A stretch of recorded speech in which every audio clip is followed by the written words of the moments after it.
Isang mapagpalang araw po ng Lunes, February 9, 2026. Kabayan, meron tayong pinaka-latest na weather update sa lagay ng ating panahon. But before that, please don't forget to like and subscribe and then pahita rin ng notification bell. Maraming salamat po. Sa pinaka-latest na update po natin sa lagay ng ating panahon, wala naman po tayong anumang bagyo na minomonitor ngayon sa loob at sa labas ng ating Philippine Area of Responsibility. Pero patuloy pa rin po ang mga pag-uulan na nararanasan sa ilang bahagi ng ating bansa dahil po sa iba't ibang weather system. Aalamin natin lahat ng mga detalye at kung merong panibagong bagyo ba na mabubuo by next week. So samahan niyo po ako.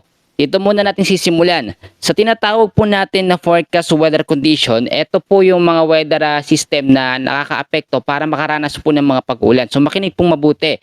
Sa area po ng Mimaropa, Bicol Region, Western Visayas, Quezon, Northern Samar at Eastern Samar, ang weather condition po sa mga lugar na yan, cloudy skies with scattered rains and isolated thunderstorms po ang mararanasan umaga pa lamang lalo na po sa hapon at sa gabi dahil po sa shearline.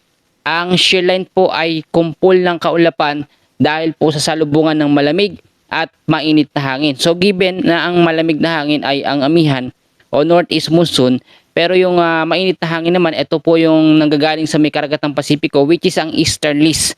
So kung makikita nyo lahat ng mga lugar na binanggit ko, Mimaropa, Bicol Region, sa area po ng Western Visayas, kasama po ang Quezon, Northern Samar at Eastern Samar, mag-ingat po sa banta ng mga pagbabaha sa mga low-lying areas at landslide po sa mga landslide prone area kapag ka nagkaroon ng moderate to heavy rains anuman pong oras.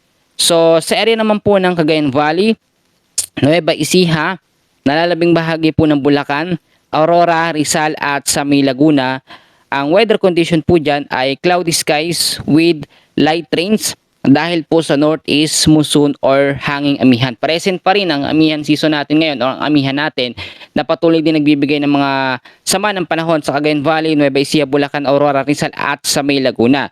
May chance din ng mga pagbabaha sa mga mababang lugar at landslide po sa mga landslide prone area. So malawak pa yung mga lugar. Ito pa. Sa area naman ng Metro Manila, Cordillera Administrative Region, kasama po ang nalalabing bahagi ng Calabarzon, patuloy po makakaranas ng cloudy skies with light rains dahil po sa northeast monsoon. Ang northeast monsoon actually, light rains lang o mahinang pag-uulan lang ang idinudulot po niyan. Pero dahil sa high pressure na hangin na nanggagaling sa hilaga at dahil sa shearline, nagkakaroon po yan ng double effect o dobleng epekto sa mga lugar at direktang lugar na naapektuhan at nadadaanan po nito.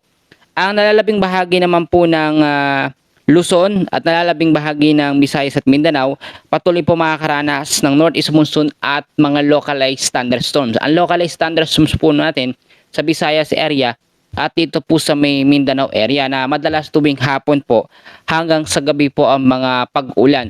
Kung mapapansin nyo yung panahon natin kahapon, halos magiging parehas din po ngayong araw ng Lunes. Bagamat wala naman tayong bagyo na minomonitor sa ngayon, pero mas malawak yung mga pag-ulan na nararanasan. Pag sinabi kasi natin na shearline, ito po ay halos parang mahinang bagyo din na nagpapaulan sa ilang bahagi ng ating bansa.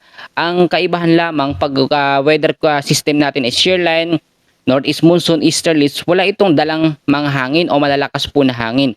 Unlike sa mahinang bagyo, nagtataglay ng hangin from 39 to 62 kilometers per hour. Etong shearline, wala itong idinudulot na malakas na epekto ng hangin. More on mga pag-uulan lamang, stable o yung tinatawag natin occasional na rains na simula umaga hanggang sa gabi po. At syempre pagka shearline, maulap po ang kalangitan.